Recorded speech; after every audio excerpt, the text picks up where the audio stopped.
Desde Canadá en español, llega la información que te conecta con tu comunidad. Esto es RCE Noticias, actualidad, análisis y los hechos más relevantes en un solo lugar.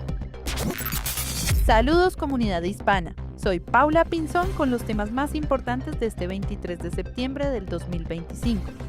Iniciamos con la información. Miles de personas salieron el fin de semana a las calles en protesta contra la agenda del primer ministro Mark Carney.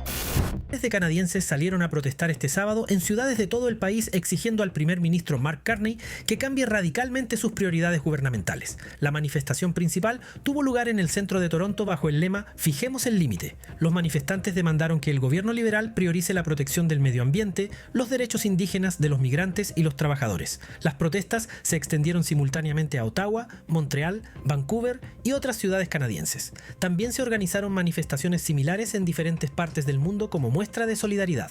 Una coalición de 14 organizaciones coordinó estas movilizaciones nacionales. Los grupos representan movimientos de justicia migratoria, justicia económica, derechos indígenas, activismo contra la guerra y justicia climática. Los organizadores acusan al gobierno de Carney de impulsar proyectos destructivos para el medio ambiente. Critican específicamente su apoyo a nuevos oleoductos, la explotación de gas natural licuado y el nombramiento de ejecutivos petroleros en cargos clave. El famoso medioambientalista David Suzuki participó en la protesta de Toronto. Suzuki declaró que Carney está atrapado en un sistema político que pone la economía por encima de la supervivencia humana a largo plazo. Los manifestantes también se oponen a dos proyectos de ley controvertidos del gobierno liberal. El proyecto C5 aceleraría aprobaciones de megaproyectos, mientras que el C2 otorgaría nuevos poderes a autoridades para controlar la inmigración. Syed Husan, portavoz de la Red de Derechos de los Migrantes, advirtió que estos proyectos buscan dividir a los canadienses. Según Husan, el gobierno intenta enfrentar a diferentes grupos sociales entre sí para debilitar la oposición. La solidaridad con Palestina ocupó un lugar destacado en las protestas.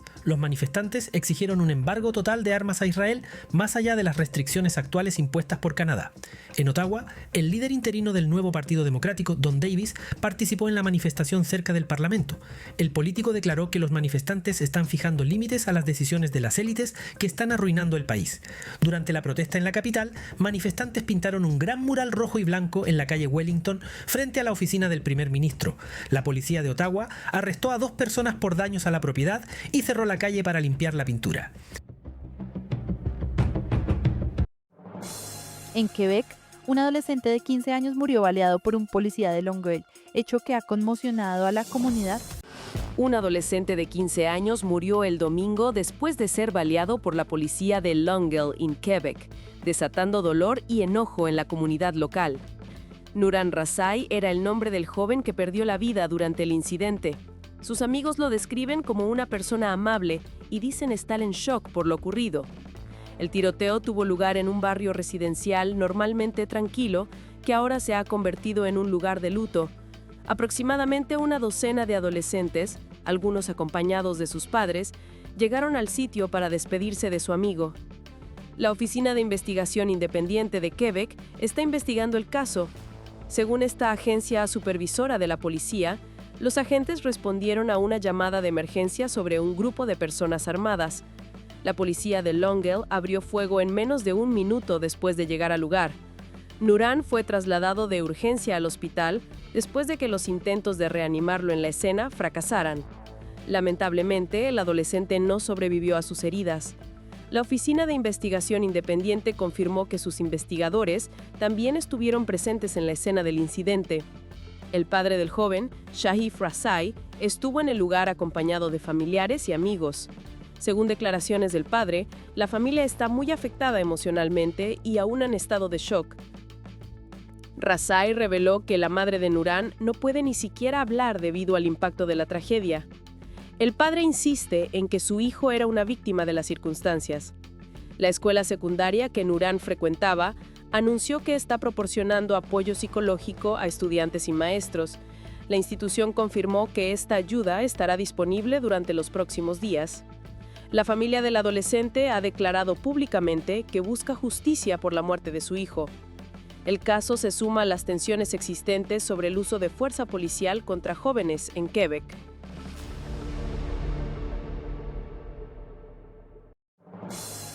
En el sector agropecuario, las autoridades toman control de una granja de avestruces tras una orden de sacrificio por gripe aviar. La Agencia Canadiense de Inspección de Alimentos y la Real Policía Montada de Canadá ejecutaron una orden judicial para tomar control de casi 40 avestruces en una granja de Columbia Británica. La confrontación dramática ocurrió en la Granja Universal de Avestruces cerca de Edgewood. Docenas de oficiales policiales asistieron a la operación para mantener la paz y garantizar la seguridad pública.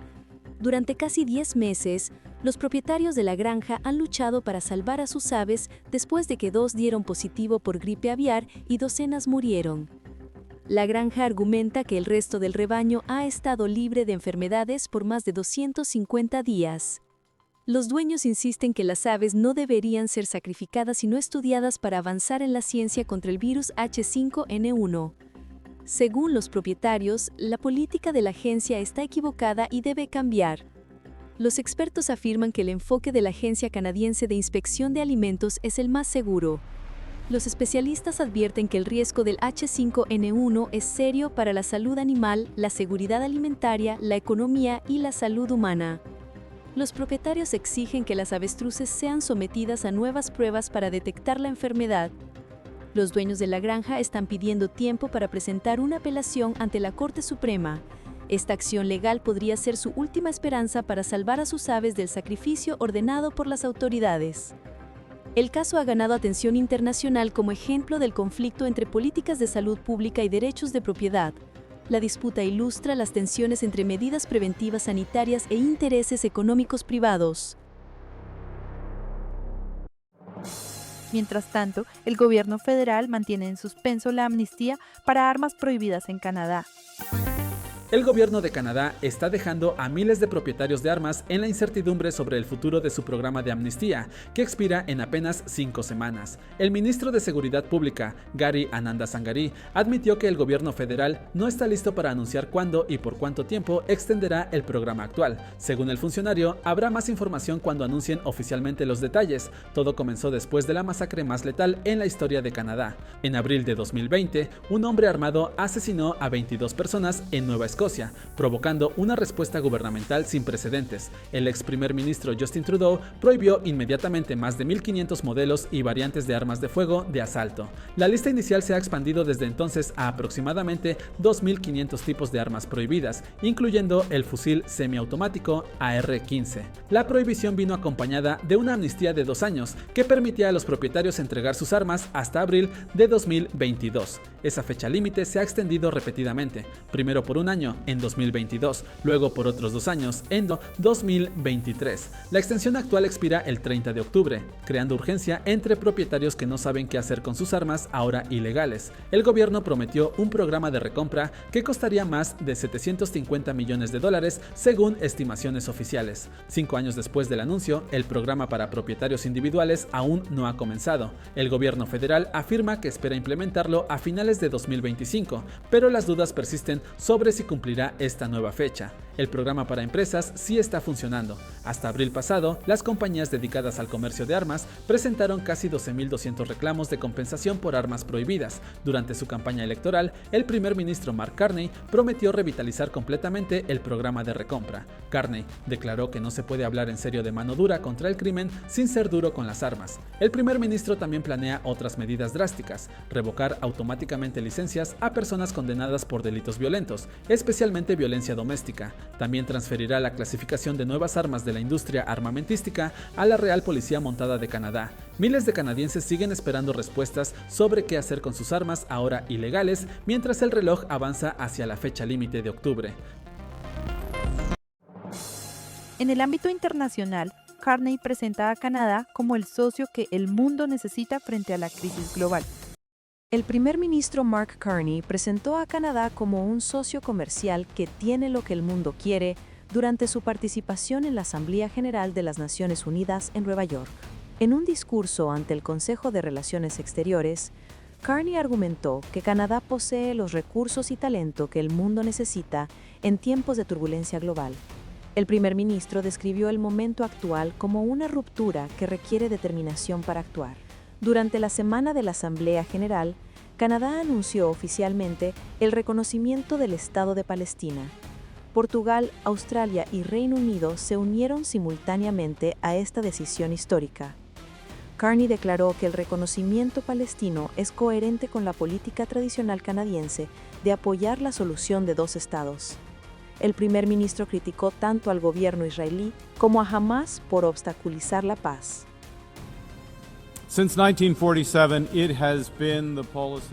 Desde 1947, ha sido la política de cada gobierno canadiense apoyar una solución de dos estados para una paz duradera en el Medio Oriente.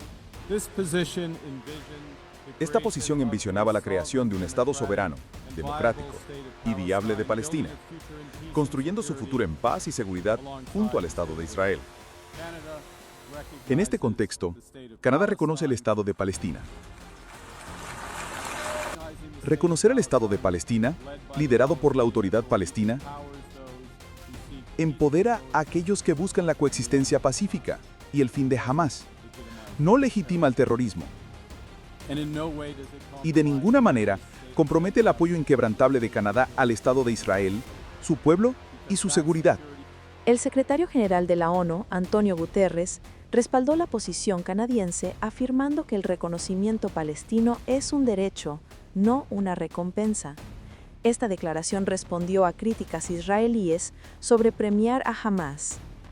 Sobre las tensiones con Estados Unidos, Carney admitió que los aranceles estadounidenses han sido paradójicamente beneficiosos.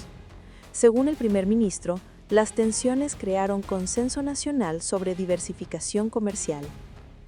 Carney declaró que los canadienses entienden la necesidad de ser dueños de su propia casa, sin depender de decisiones estadounidenses. El primer ministro sugirió que Estados Unidos les hizo un favor al forzar esta independencia estratégica. La ONU, por su parte, atraviesa una crisis de legitimidad tras múltiples fracasos e inefectividad en su gestión.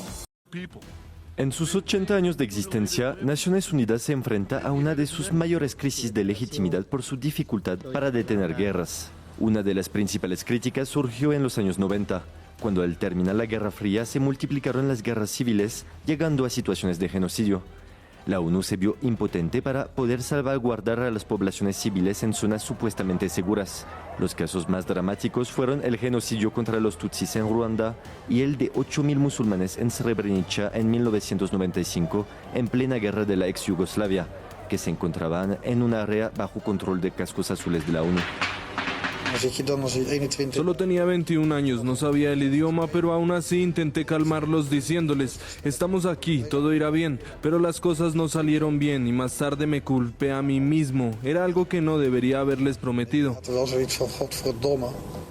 Las misiones de paz se enfrentaron también a críticas por sus largos mandatos y sus costos, como es el caso de la FINUL en el sur del Líbano desde 1978 o la MONUSCO en República Democrática del Congo desde 2010.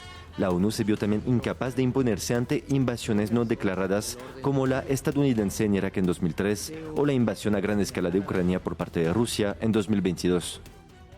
Otra gran crisis de legitimidad de la ONU, el bloqueo de la reforma del Consejo de Seguridad.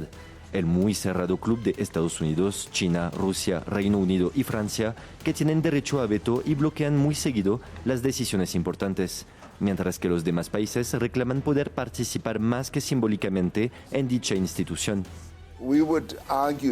Nosotros defendemos que quienes se incorporen también deben disfrutar de los mismos derechos que los 5 miembros permanentes del Consejo de Seguridad.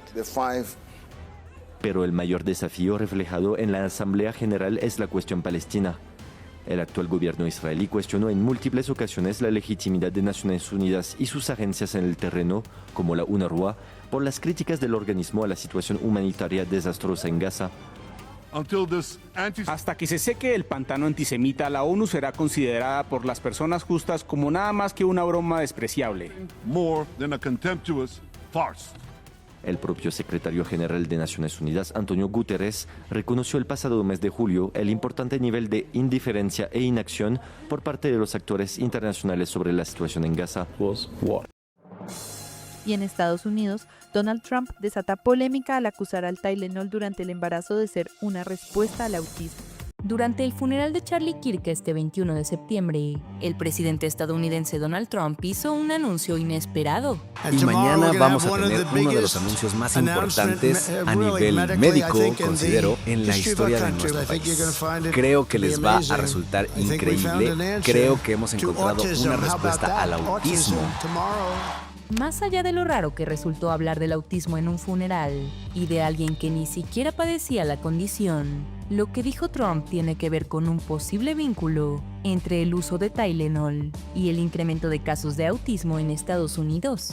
Desde el año 2000, en Estados Unidos se ha registrado un aumento significativo en el número de casos de niños con autismo. Para 2020, la tasa de niños de 2 años con autismo llegó a 2.77%, según informaron los Centros para el Control y Prevención de Enfermedades. En el pasado, los científicos atribuían parte del aumento a una mayor conciencia sobre el autismo y a la ampliación de la definición del trastorno. Incluso se pensó en temas de cambio climático, pero ahora funcionarios estadounidenses sugieren que el consumo de Tylenol por mujeres embarazadas durante la gestación es la prueba definitiva de la causa del autismo. El Tylenol, conocido en muchos países como paracetamol, es muy común para aliviar dolores menstruales o molestias en el embarazo, aunque en algunos lugares su uso durante la gestación no es tan habitual. Trump adelantó que planea aconsejar a las mujeres embarazadas en Estados Unidos que solo lo tomen en casos de fiebre alta. Ahora bien, es cierto que algunos estudios han mostrado una posible relación entre el consumo de Tylenol en mujeres embarazadas y el autismo, pero los resultados son inconsistentes e inconclusos. El fabricante, Kenvue, defendió el uso del medicamento durante el embarazo. En un comunicado a la BBC declaró: "Creemos que la ciencia independiente y confiable demuestra claramente que el consumo de acetaminofén, paracetamol, no causa autismo. Rechazamos firmemente cualquier sugerencia en sentido contrario y nos preocupa profundamente el riesgo que esto representa para la salud de las futuras madres". La compañía también aseguró que el paracetamol sigue siendo la opción más segura para el dolor en mujeres embarazadas y que sin él, ellas se ven obligadas a elegir entre soportar fiebre o dolor o recurrir a alternativas más riesgosas. En agosto, una revisión liderada por el decano de la Escuela de Salud Pública de Harvard concluyó que los bebés expuestos a Tylenol durante el embarazo podrían tener un mayor riesgo de autismo y otros trastornos del neurodesarrollo. Los investigadores recomendaron limitar su uso, pero señalaron que sigue siendo clave para tratar fiebre y dolor materno. Por otro lado, un estudio de la Universidad de Durham, publicado en 2024, no encontró ninguna relación entre el uso de Tylenol y el autismo. Además, recalcó que el alivio del dolor en mujeres embarazadas es lamentablemente escaso, siendo Tylenol una de las opciones seguras disponibles. La Fundación de Ciencia del Autismo señaló en un comunicado que se necesitan más estudios antes de llegar a una conclusión. Además, no recomienda la leucovorina como tratamiento para el autismo. Y aquí entra otro tema: la leucovorina. Este medicamento es una forma de la vitamina B9, también conocida como folato. Se ha usado tradicionalmente como antídoto contra los efectos tóxicos de ciertos tratamientos contra el cáncer. Hoy la leucovorina es promovida por el secretario de Salud de Estados Unidos como un posible tratamiento contra el autismo. Sin embargo, aunque existen algunos casos de éxito, la mayoría de los estudios solo han involucrado a pocas decenas de participantes, y muchos compuestos que parecen prometedores en fases iniciales fracasan en pruebas a gran escala. El debate ya salió de los laboratorios y llegó al escenario nacional. ¿Es correcto promover un medicamento y limitar otro sin un consenso real entre la comunidad científica y los laboratorios? Te leemos en los comentarios. Gracias por acompañarnos. Hoy enviamos un saludo especial a nuestra seguidora Andrea Torres, seguidora desde Edmonton, Alberta, de nuestra comunidad chilena. Soy Paula Pinzón, gracias por su compañía y hasta la próxima. Esto fue RCE Noticias.